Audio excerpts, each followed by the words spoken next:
The BenQ GW2270H is an affordable Full HD monitor that, on paper, provides a very solid value for money.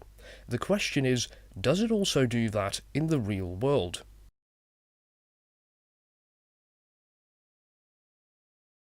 So when you take this monitor out of its box for the very first time, you'll probably notice its extremely basic, rectangular black design. It is not a very fancy looking screen, it's just a screen, and personally I like that. I think that a screen shouldn't draw more attention than what it's actually displaying. The build quality of the monitor is surprisingly good. Although it's made entirely out of plastic, it is quite solid and it certainly doesn't feel like it's going to fall apart anytime soon. The stand that comes with the monitor is not the greatest out there. It's a little on the wobbly side, but it's better than I expected. It's actually quite heavy, and therefore it's able to support the 4 kg weight of the monitor without any issues. Now, the monitor is slightly thicker than some alternatives, but that's because it's got a built-in power supply. It does mean that it's slightly thicker, but it also means that there is no external power brick that you have to deal with.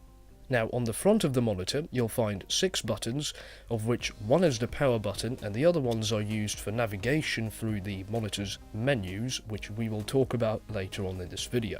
Now, on the back of the monitor, you'll find 4 ports. 2 of them are HDMI ports, one of them is a VGA port, and the last one is a headphone jack. Of course, since it's a Full HD monitor, it will work very well to use an HDMI cable, since VGA will just look kind of blurry at that kind of resolution. Also, the headphone jack is a nice feature because then you can use HDMI audio on your computer and just plug your speakers or headphones into that port on your screen. So now let's talk about some specs, features and the performance of the monitor.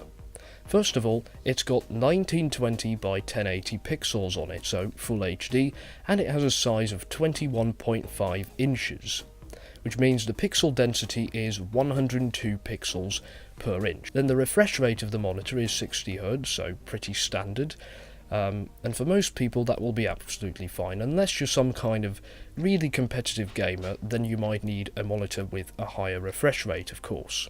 Now, speaking of competitive gaming, let's talk about response time and input lag. According to the spec sheet, the response time is 5 milliseconds grey to grey, which should be fine for most players out there, and when I played some games on this screen, I haven't experienced any issues when it comes down to input lag or response time whatsoever, but of course it's also kind of a personal thing. Moving on, we've also got color performance. Now, I think that the colours on this VA panel actually look pretty good. I mean, sure, this screen is not as accurate as some really expensive professional display, but I'd say it looks pretty good, and it's certainly good enough for me. Then the screen also features a flicker-free LED backlight, and a feature that I really like is the 178 degrees viewing angle, which means you can look at this monitor from almost any angle you want, and it still looks kind of the same as if you're sitting right in front of it. That is a really nice feature. Now, as I promised earlier on in this video, we also need to talk about the menu system.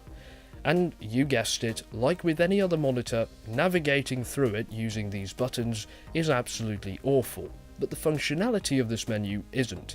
It provides you with loads of settings that can be changed, and also loads of presets that you can use for different purposes that you might be using the monitor for at the time. On the other hand though, I prefer to adjust settings and colours on my screen using the computer, not the monitor, but the option is there in case you like it.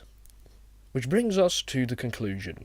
First of all, this monitor is really affordable, since it only costs €100, £, or dollars on average. And it's not the fanciest monitor out there. It doesn't provide you extremely high resolution or refresh rate or anything like that. It doesn't blow you away with its colour performance, but it's just pretty decent at many different things. It just gets the job done, which means that this is actually, indeed, a very nice value for money product. Well, anyway, I hope you've enjoyed this video, and thank you for watching.